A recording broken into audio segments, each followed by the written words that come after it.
진실만을 기록하는 채널. 대한민국 실록. 사관 승정원입니다.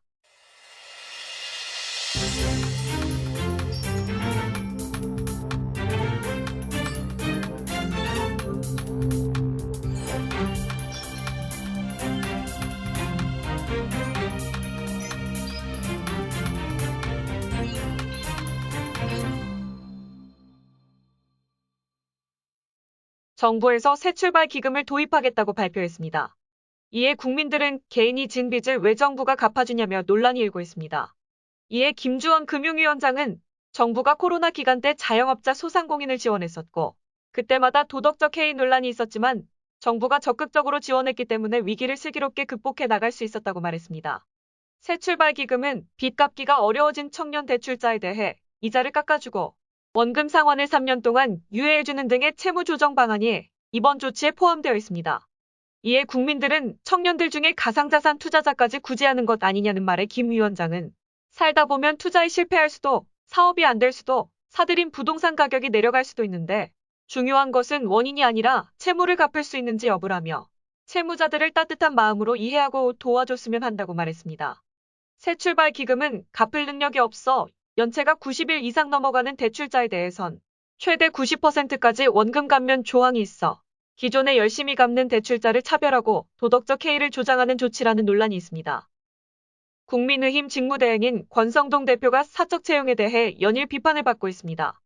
권성동은 이에 높은 자리도 아니고 행정요원 9급으로 들어갔는데 뭘 최저임금 받고 서울에서 어떻게 사냐며 일갈했습니다. 이에 한국대학생진보연합에선 사적 채용을 옹호하는 권성동의 사퇴를 촉구한다며 집회를 했습니다.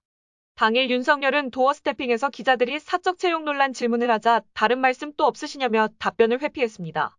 이날 기자들은 윤석열에게 김건희의 회사인 코바나 컨텐츠의 전 직원, 친척, 유튜버 등의 채용에 질문했으나 불편한 입장을 냈습니다. 윤석열은 탈북어민 북송 사건에 대해서만 언급했습니다.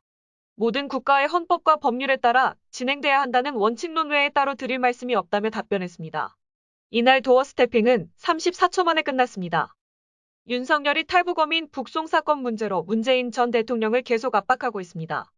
최영범 대통령실 홍보수석은 탈북 어민들을 북측이 원하는 대로 사지로 돌려보냈다며 야당과 지난 정부 관계자들은 조사에 성실하게 협조해서 국민 요구에 응답해야 된다며 강하게 밝혔습니다. 윤석열 정부는 근로시간과 임금체계 개편 방안에 대해서 첫 회의를 시작했습니다. 고용노동부에서는 지난 6월 주 52시간제 개혁안을 발표했습니다. 주 단위로 관리하는 시간제가 아닌 월 단위로 관리할 수 있게 개혁하겠다고 하자 국민들은 그렇다면 한 주에 90시간 가까이 몰아서 일을 할 수 있다며 반발했습니다. 논란이 터지자 윤석열은 노동부로부터 보고를 못 받았다. 정부의 공식 입장이 아니라며 말에 더욱 혼선을 겪었습니다. 이번 회의로 주 90시간 논란이 다시 일어나는 거 아니냐며 국민들은 불안한 눈으로 지켜보고 있습니다. 노동시장연구회는 근로시간과 임금체계 개편 방안에 대해 4개월 동안 집중적으로 논의한 뒤 구체적인 제도 개선 방안과 정책 제안을 노동부에 권고할 방침이라고 밝혔습니다. 윤석열은 지난 18일 대우조선해양 파업을 두고 불법으로 규정하면서 공권력 투입 가능성을 시사했습니다. 윤석열은 과거 후보 시절 민주노총을 부패 세력의 한 축으로 보고 강하게 비판하기도 했습니다. 윤석열은 민주당 때문에 조선업이 망가졌다며 이는 정경유착된 강성노조 때문이라며 말했습니다. 윤석열은 지난 6월 화물연대 파업에서도 법을 위반해 폭력을 행사하는 건 법치국가에서 받아들이기 어렵다며 당시에도 노동자에 대한 강한 적대감을 표했습니다. 이에 기자들은 공권력 투입 가능성에 대해 질문하자 구체적인 단계를 확인드릴 수 없는 상황이라며 말했습니다. 한일 외교장관이 회담을 했습니다. 한국 측 외교부 장관은 윤석열은 한일 관계 개선에 대한 강한 의지를 가지고 있다며 이를 전달할 예정이라며 반드시 성과를 내겠다는 뜻을 밝혔습니다.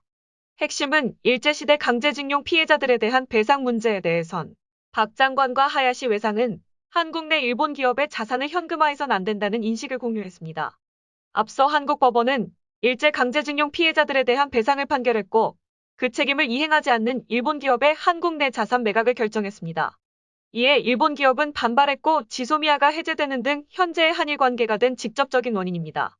사실상 윤석열 정부가 일본 측에서 한일 관계 정상화 선제 조건으로 한국이 일제 강제징용 피해자들에 대한 해결책을 제시해라고 했기 때문에 윤석열 정부는 한일 관계 개선을 위해 움직이고 있는 모습으로 보입니다.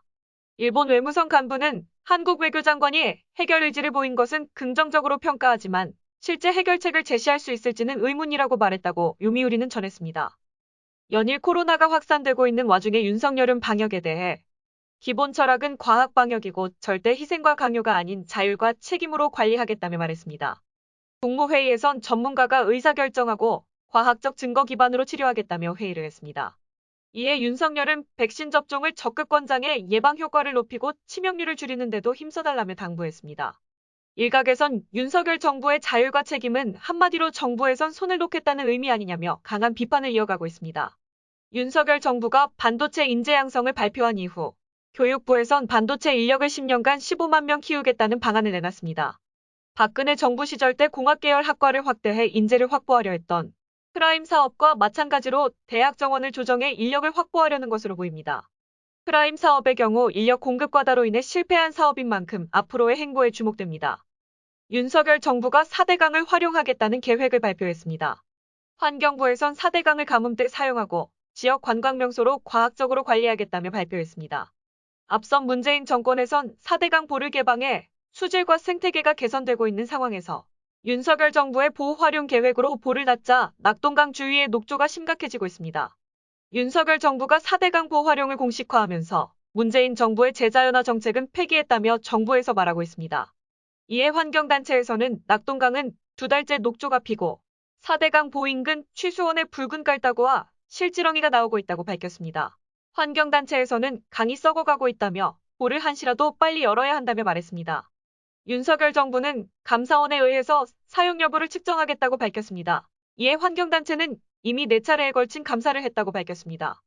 4대강 보는 가뭄에 쓸 수 없는 시설이라는 것이 밝혀졌음에도 계속 4대강 활용 방안을 세우는 것은 이해할 수 없는 태도라며 강하게 주장했습니다. 권성동 국민의힘 대표가 문재인 정부로 인해 민생위기가 나왔다며 강하게 주장했습니다. 문재인 정권은 5년 내내 국민을 갈라치며 분열시켰고 이것이 민생 고통의 주범이라고 말했습니다. 또한 한국 경제는 문재인 정부의 소득주도 성장, 최저임금 상승, 임대차 3법, 탈원전 정책으로 인한 전기료 인상 등을 나열하며 비판했습니다. 지금 대한민국이 직면한 민생 위기 상당수가 전임 정권의 실패로 인한 것이라며 강한 비판을 했습니다. 권성동 대표는 지난 5년 동안 실패한 정책을 반복하면 좋은 기대를 기대할 수 없다며 국정 방향을 다시 설정해야 된다며 오직 민생을 위한 정책을 하겠다며 말했습니다. 윤석열은 이명박 사면에 대해 고민하고 있다며 밝혔습니다. 광복절 특별사면론에 대해서 미래지향적으로 가면서도 국민의 정서까지 신중하게 감안할 생각이라 밝혔습니다. 기자들은 국민들의 부정적 여론이 큰데 국민 여론도 반영이 되느냐의 질문에 윤석열은 답했습니다. 국민이 어떻게 생각하시느냐는 그런 정서는 다 함께 고려돼야 하지 않겠나. 하지만 너무 정서만 보면 현재에 치중하는 판단이 될 수가 있다며 말했습니다. 사실상 이명박을 사면하겠다는 뜻을 비췄습니다. 또한 북핵 문제에 대해 북한은 언제든지 핵실험을 할 수 있는 상태에 있다고 본다며 모든 대응이 준비되어 있다고 말했습니다. 이날 통일부에선 북한 비핵화를 위해 핵개발 필요성을 느끼지 못할 수준의 경제협력과 안전보장안을 추진하겠다고 밝혔습니다. 선 비핵화 또는 빅딜식 해결이 아닌 핵이 불필요할 정도로 북에 경제 지원을 하겠다며 말했습니다.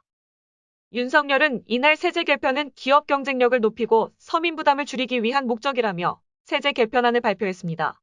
정부는 법인세 최고세율을 25%에서 22%로 낮추고 근로소득세와 과표 구간을 상향 조정했습니다. 이에 윤석열은 법인세와 국제표준, 부동산 징벌과세 정상화라며 답했습니다. 하지만 법인세의 경우 84개의 대기업에만 한정되기 때문에 대기업에게만 매년 5조 원 이상의 감세 이득을 준다는 비판을 받고 있습니다. 정부가 개방된 청와대를 미술전시공간으로 바꿀 계획임을 밝혔습니다. 문화체육관광부 장관은 청와대를 베르사유 궁전의 전시 원칙처럼 원형을 보존하면서 문화예술공간으로 조성할 것이라며 밝혔습니다. 또한 청와대의 조선 총독 관저를 복원하겠다는 계획을 밝혔습니다. 이에 민주당에선 조선 총독부의 관저 복원을 도대체 어떤 이유로 이런 계획을 세운 건지 의문이라며 윤석열 정부가 일본에 대한 관계 개선을 호소하기 위해 조선 총독부 관저를 다시 세우는 거 아니냐며 강한 비판을 했습니다.